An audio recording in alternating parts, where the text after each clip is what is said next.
Hello Newcastle fans, TV, and we're back doing another Newcastle video, and today I'm going to do something different. Probably will rant on, so be warned. We're going to talk about Newcastle's interaction with the fans via the means of social media.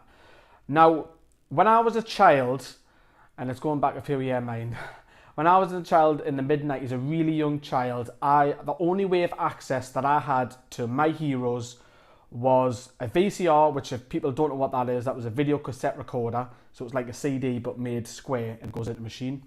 And then literally that's all I had, and a Match magazine and Panini stickers, Merlin stickers. That's all I had access to Newcastle as a kid. The reason why that is, my mum was on benefits, had mental health issues. I couldn't go out to see my heroes. Newcastle for me was an escape to go out and see my heroes. Now Newcastle, we're going to talk about Newcastle's interaction with fans, and you'll see it's absolutely fucking shocking. It is absolutely shocking the way Newcastle don't interact with their fans. We're going to get straight onto it, and we're going to move on to the 6 big social media outlets. So we're going to start off Instagram, right? So Newcastle do actually have an official Instagram account.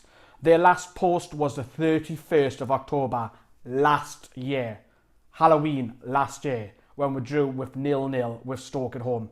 That, for me, is absolutely shocking. It's been 9 months nearly 9 months coming up, and Newcastle haven't updated their Instagram account. Now teenagers, it's mostly the teenagers, young adults who use Instagram. I've got an Instagram account as well. People go on there to like photos. Why aren't Newcastle putting photos up on Instagram for the fans? Especially the young'uns. Do you know what I mean?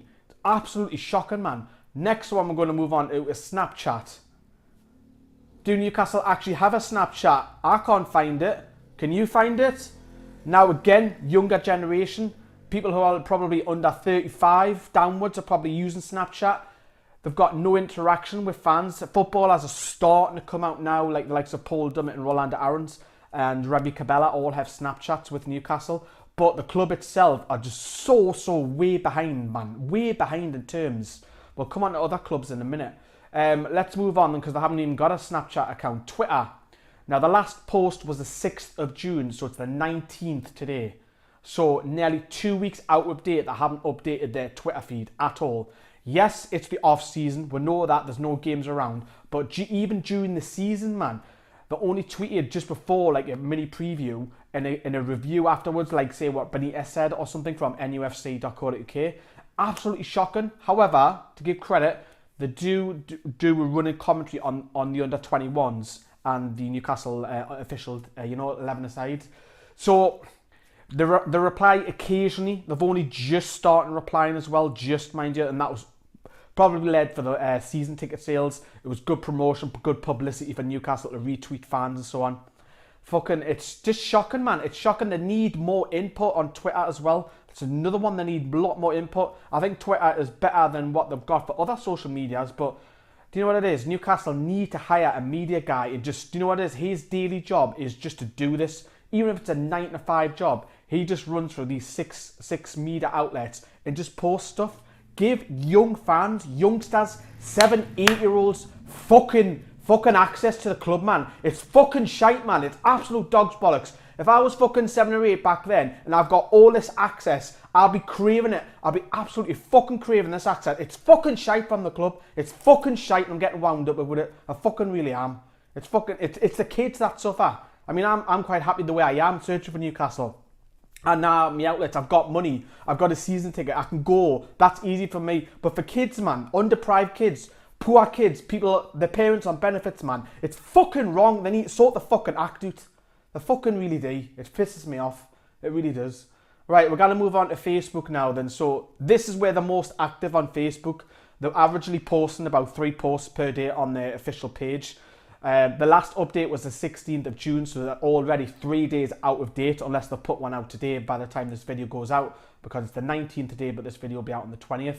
So a lot of the stories are forwarded on from the website as well. There's no replies at all on Facebook, at all in the inboxes down below. None at all. Absolutely, it's just dreadful, man. The relationship that we've got with the fans, man. It's fucking shite, man. Fucking shit. So let's move on to the official website is the next source. So they update an average post of 1 per day. So at least the actual what's the word I'm looking for? So at least they're active or dedicated onto that website. It's only one post, man. Again, it should be a lot more. The thing that pisses me off about the website is that it's out of date. You've got old players still in the side and in the 21s. You've got stats that aren't even updated from the players, like how many appearances, goals, assists, out of date. They haven't even got any information on some players where they were born, for fuck's sake.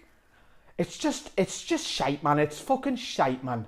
And the only way that you'll get a reply off them is if you're buying something. It really is. If you send them a box, like a box office, or you're buying something official merchandise or something, is by email or telephone. It's just shocking. It's just the PR at the club, man. It's fucking dog's bollocks. And then we're going to go on YouTube, which irritates me because obviously I'm a Newcastle YouTuber. I try my hardest, and I remember I've got a full-time fucking job. I'm a dad. I've got to see me woman. I've got to go out and see the lads. You know what it is, man. I've got to fit all this in, and I still put it out there because I love Newcastle. Don't get me wrong. There's other big name YouTubers out there who don't do as much videos as what I do, but I'm trying, you know. But Newcastle YouTube is fucking shite. The last video they done, the 15th of May, man. 15th of fucking May. You're talking 5 weeks ago, nearly 5 weeks ago, man.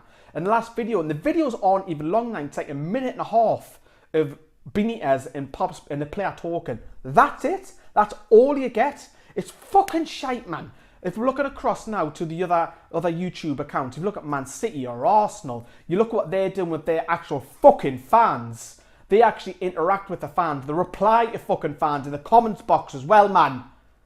And what they also do, the likes of those two clubs I've just mentioned, they do player quizzes, they do crossbar challenges, they do training sessions, you know, they do, spinning penalties is another one. They do player interviews like, what's your favourite food, what's your favourite film? Simple, fucking basic stuff for young fans, man. Basic stuff. If I was a young kid and I was 7-year-old, I'll be thinking, oh, I wonder what Musa Sissoko eats, you know? Of course you would, you're a child, you think of things like that, man. It's fucking wrong. There's no communication. There's no replies to comments, man. No wonder the only access that Newcastle have is to go through the fucking local paper and get news, man. The fucking dog's bollocks, man. And you've got kids, young teenagers, even people on my Twitter, 17, 18-year-old, sitting, playing FIFA, playing the heroes on FIFA. Why can't Newcastle do videos on FIFA tournaments? I know Sammy Amiobi's active. Why can't he sit there against someone else at Newcastle, play one-on-one in the 9 bar, even if it's quiet, you know, or hidden, or upstairs, or in the training ground, something like that. I give back to the fans, man. That's all I'm asking, Newcastle fans. Sorry, I've been ranting on. I'd love to know your thoughts, Newcastle fans, down in the section box down there below. What do you think of the communication? I think it's fucking shocking. And Newcastle, if you're watching, get a PR guy appointed. Put them on a national minimum wage if you have to. 9 to 5 job. However, man, give something back to the kids, man. And I'll see you later.